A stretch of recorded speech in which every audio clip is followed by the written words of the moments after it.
Over 6 billion people make up thousands of religions all around the world. But one that isn't spoken about as much are the Jehovah's Witnesses.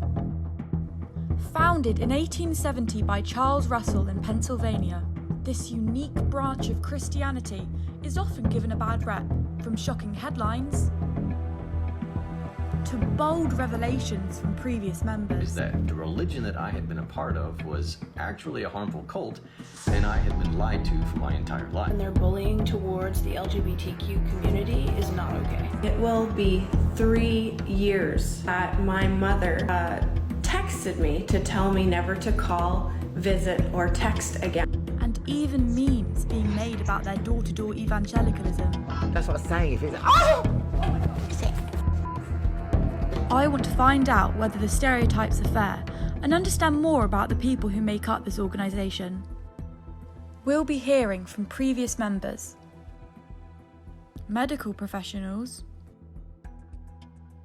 and Jehovah's Witnesses themselves. This is my journey to Jehovah. Okay, so I'm not religious at all. Like, anyone who knows me would never ever think of me and religion in the same sentence, because it's just never been something that I have wanted to be a part of or have been a part of. My family isn't religious, so that's probably had some impact on it. I went to a CEV primary school. If anything, that probably put me off being in a religion. So this project is definitely out of my comfort zone. I'm always curious about what makes people so devoted to a certain cause. For someone who can never see themselves being part of a religion and, you know, following certain sets of rules in the name of going to heaven, I'm really curious about what makes people want to do that. I just really hope that I can speak face to face with some Jehovah's Witnesses and on camera, because I know media attention isn't something they're particularly fond of. And just by pure luck, they came to me. Jehovah's Witnesses have just knocked on my door, so I'm going to go and try and find them. They're somewhere on the estate, handing out leaflets, and hopefully they can answer some of my questions. Hi, are you part of the Jehovah's Witness organisation? Yes, we are. I'm actually a student doing a project on Jehovah's Witness at the moment. Are you? So I just wondered, like, why someone should join the religion. Well, we're not here to change the world. Yeah. There's no difference between us and you. The only difference really between us and you is we take the Bible as an inspired word of God. Yeah. And we try and live our lives by the Bible. Yeah. That's the only real difference. For me, as a Jehovah's Witness, I was brought up as a Jehovah's Witness. For me, that is what proves it's the truth, because I can go to any country and I'll find a friend and I'll be welcome. So that for me proves it. But the whole idea of witnesses calling around is not to coerce people or to annoy people. Yeah. It's inviting people to take a fresh look at the Bible. Yeah. See, one of the prophecies in the Bible said that in a particular time in history, you see wars and earthquakes and food shortages, horrible things happening. We're seeing those happening. Yeah. But it also said at that time that the good news of God's kingdom would be preached earthwide. Yeah. And we feel that's what we're doing. It's very good. It's nice of you to sort of grab us, really. Yeah, I was going to try and call one of the local churches to see if they would want to speak to me on camera face to face. Do you feel like that's something they might be open to, or...? Possibly not. I just want to find out a bit more about it, because I feel like not many people know about the religion, and I think the first interaction a lot of people have is you guys knocking on doors. Absolutely. And for a lot of people, they don't necessarily like that or welcome that, which is understandable. So because we're not invited, are we? We're not invited. They I don't guess know so. we're going to call. Yeah. You know, I understand that, but we don't take it personally. You see, sometimes the door gets shut in our face. Yeah. But we don't take it personally, because we're only there trying to do something that we believe Jehovah God has asked us to do through His Word. Because you're doing a college thing, are you? Yeah. So I'm a broadcast journalism student. Yeah. But you're talking about having doors shut in your faces. What kind of other sort of abuses almost have you had from the public, or can people be quite angry? Most of it is misinformation. Yeah. To be perfectly honest with you. The fact that we are neutral to the conflicts of the world. We don't join in the wars. You don't fight for your country. Yeah. And also, of course, certain medical procedures we don't. Yeah, about that. Do you know anyone who's had to potentially have a blood transfusion, or have you lost people to that, or? I personally haven't. One rumour that goes around is that the witnesses allow their friends and relatives to die because of that. That's not really the case, because the witnesses have really what's called, they get the gold standard of medical treatment. Yeah. Many surgeons and hospitals around the world now that are actually using bloodless surgery. They've seen the advantage of bloodless quite surgery. good. Yeah. There's many rumours about Jehovah's Witnesses. I know two people who left. I know someone who's got very positive opinions on the religion because it just wasn't for them. They still have contact with their family, but I also know someone who has almost been cast out by their family, so they have quite negative views of it. How do you feel about the way some Jehovah Witnesses treat those who don't want to be in the religion anymore? If they don't want to be in the religion anymore, that's their choice. So do you have family members as well that are in? Yeah. Oh, okay, so if one of them left, how would you feel? Would you still remain in contact? I'd be very sad, but that would be their decision. We're not here to coerce anybody. Again, that's proliferated by rumours, but I would emphasise that we don't coerce anybody. People make their own decisions. Yeah. Okay, thank you. Is that all right? Yeah, thank you. Take care. There's a car coming. Oh yeah. The Nice to next meet part you. of my Yeah, journey Angie, thank takes me to a Jehovah's Witness meeting. Okay, so we're outside the church, a street down, so they can't see us filming, and we're about to go in for a Jehovah's Witness meeting at the church.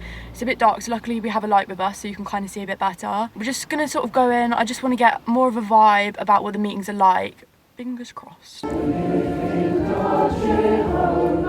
Okay, so we just got back from the meeting and it lasted a lot longer than I thought. The meeting started at 7:30, which already felt quite late in the evening. We were immediately like swarmed with questions afterwards. We kind of had songs to break it up a bit as well.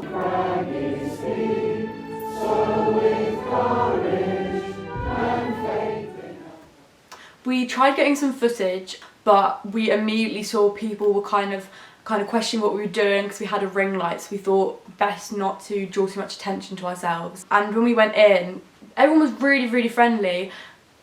A bit uneasily friendly, I'm not gonna lie. Maybe it's just because I'm not used to like religious settings. People could very obviously tell as well that we were new to the church, which is we were expecting. So it was asked if we could come in, and I explained briefly that I was doing like a college project on Jehovah's Witnesses, and they seemed very like happy that I was doing that. When we went to the meeting hall, so they were very eager to kind of keep us coming even though we hadn't actually been to one meeting yet. So when the meeting began, everyone kind of whipped out iPads and their phones, which I was not expecting, but you kind of assume people have got Bibles with them. So there's a lady in front of us and she really kindly just sort of handed us her iPad. A bit before the meeting started, when we were finding our seats, we had at least 5 people come over and sort of introduce themselves, asked us why we were there. Every single person shook our hands. A few key things I noticed were the dress code over on there. The men were mostly in suits, like formal wear. The women were in very modest clothing as well, like very long skirts and button up. Me, my mum and my camera woman, Yasmin, were actually the only women there who weren't wearing skirts or a dress. And there wasn't a single female preacher as well, which I noticed. They also showed some videos. This particular service focused a lot on Jesus healing the blind. So first of all, let's enjoy the video. Rabbi, who sinned, this man or his parents, so that he was born blind? Neither this man sin nor his parents, but it was so that the works of God might be made manifest in his case. It brought up a lot of questions as someone who wasn't religious, because they're saying how amazing it was that Jesus killed this blind man, and all I could think about was, well, why was he born blind in the first place? The refusal of blood transfusions is something that makes Jehovah's Witnesses so unique. Today, I'm speaking to Dr. Bob Yang to find out more about how hospitals deal with this. So hi, I'm Bob Yang. I'm a consultant urologist at Royal Berkshire Hospital. So my day-to-day job is a combination of theatres and outpatients, and as you can imagine, some admin. So Jehovah's Witnesses are known to refuse blood transfusions. How we manage this as a hospital is multifactorial. We do have a formal policy in place, but the most important thing is we need to respect their wishes. So surgery is difficult by itself. Bleeding is always a risk factor with any type of surgery. When you have a patient who's a Jehovah's Witnesses that refuse to have blood transfusion, we've got to make sure we understand exactly what that means. Yes, it does make things more difficult, it makes things more challenging, but at the same time it's something we can mitigate and manage. So when a patient refuses a potentially life-saving transfusion, that is very difficult from the clinical side because we can potentially save their life, but from an emotional side as well, both for myself but for the whole team, it is very difficult. Respecting a patient's wish is paramount to all doctors in the NHS. We are patient-facing. Our care should be in their interest, not our interest. However, when a patient's wish leads to them having a potential complication or even death, that is indeed challenging. So when it comes to children and minors, certainly things are very much more different and difficult. When it comes to an adult, it's all about capacity and consent. However, for children, there's different legal aspects. So for children, for example, 16 or above, we do have to assess whether they have the capacity to make the consent themselves. When it's below 16, however, it's very much a grey field. We have policies in place that involves the courts, involves paediatricians. The key, however, is it is very different when it comes to children as it is for the adult. How much the parents can impact the care of the child is variable. Whether a parent can deny life-saving treatment for a child is one thing, or actually, what if the parents deny the treatment, but the child says, actually, I want the treatment? So there are lots of legal issues here. So you may hear the term bloodless surgery mentioned by Jehovah's Witnesses. Now, I may not be an expert in what they mean by this. However, we as surgeons always strive to minimize blood loss. And I think what they mean by this is actually a series of things we can do both before the operation, during the operation, and after the operation to minimize the risk of blood loss. After hearing what Dr. Bob Yang had to say, I had more questions for the Jehovah's Witnesses, and I really wanted to speak to them, this time on camera. Okay, so I'm about to call one of the women I met at the Jehovah's Witness church last week. She said to give her a call to try and get me in contact with one of the elders because only the elders do on-camera interviews. Hopefully they do agree to let me interview them on camera, so fingers crossed. Okay, good luck. Hi, is this Sonia I'm speaking to? It is, hi. Hi, it's Isla Sykes. We met at the Jehovah's Witness meeting last week. Oh, hello. Yeah. Hi, yeah, I was just calling to see if you could put me in touch with any of the elders about getting an interview. Oh, okay. Let me see what I can do. I'll take your number. Is it right if I pass your number on then? Yeah, for sure. Do you want to give like a brief outline of the questions? Yeah, it will just sort of, their journey, like being a Jehovah's Witness and just sort of what it means to them. Lovely. I'll pass that on then. Okay, thank you. All right. Thanks a lot. Thank you. I'll see what I can do. Bye. Okay, bye. Unfortunately, there were just too many channels to go through for the interview, so this wasn't able to be arranged in time. Luckily though, Mark, who used to be part of the JW, has agreed to an interview. He has chosen to remain anonymous out of respect for his family. Mark is a false name. So my parents became Jehovah's Witnesses when I was like 1 or 2 years old.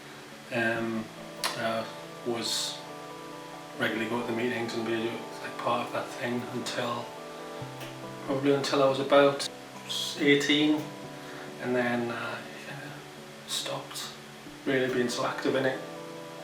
Went back to it when I was about 21 to 23, just to double check, and then sort of like left completely after that. But doing the day-to-day, waiting to feel it, and I never really felt it. It's very much an inward thing. I was an only child, so I was very used to my own counsel and like, thinking about, it's like working through on my own.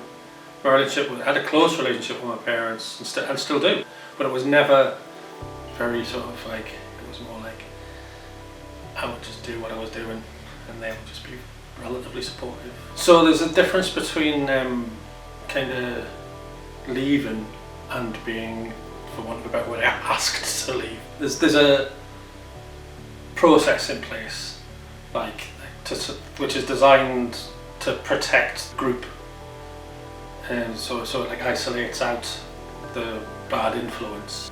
And over the years, many people have like gone, oh, you've been trying to encourage me to go back, or ask me, oh, do you want to come to the meeting? I don't really want to give my parents any false hope that I'm going to rejoin. I definitely know people who have been thrown out for what seems like nothing, and other people who haven't been thrown out for something that seems like something big. But that conversation is private. There will be people who are leading, and those are always men, because it's definitely like sort of women are there in a supportive role rather than a leading role. Can't say I really enjoyed the knocking on the doors, because I mean it's just walking around half the year in the cold. So like at one point I was doing that 90 hours a month. I was alright at that, but again it was like wasn't really feeling it. I was just doing I felt like if I just did the work, the rest would come, and it never really did. I remember being really excited about being in the school play, and I was playing a Roman, and I had really no clue what else was going on. I just thought it was a play, and it was just like the teachers had just decided I shouldn't be not allowed to be in it, so just did that. Despite being expressly asked not to be involved, they just made me involved and didn't tell my parents. So I was a bit upset that I was taken out of it, but I also was quite annoyed later that why was that even, because like, yeah, it's just a nativity, it's not that big a deal, and like it isn't. But that was definitely my parents telling a school because of religious beliefs. Can you imagine reapplying that to anything else? Like, well, my parents have raised me as a vegan, but we'll just give them meat. Picked on a lot. You got like people chanting Jehovah at you in the play yard for like the entire break, just being mocked constantly, which, for some people is just too much. But no one should have to deal with that, The teachers were like, well, you are Jehovah's Witness though. It's your parents' fault that you're being bullied. I remember once, and they took us into the right lines. They knew I was Jehovah's Witness because they'd been like joining in the mocking, and they made me write an essay about why Christmas is great, and I'm like, but I don't celebrate it. Yeah, but that's your task, otherwise you get in detention. That was quite upsetting. I thought, that definitely hurt me somewhat. Although religion definitely isn't for me, it's safe to say I've learnt a lot throughout this journey.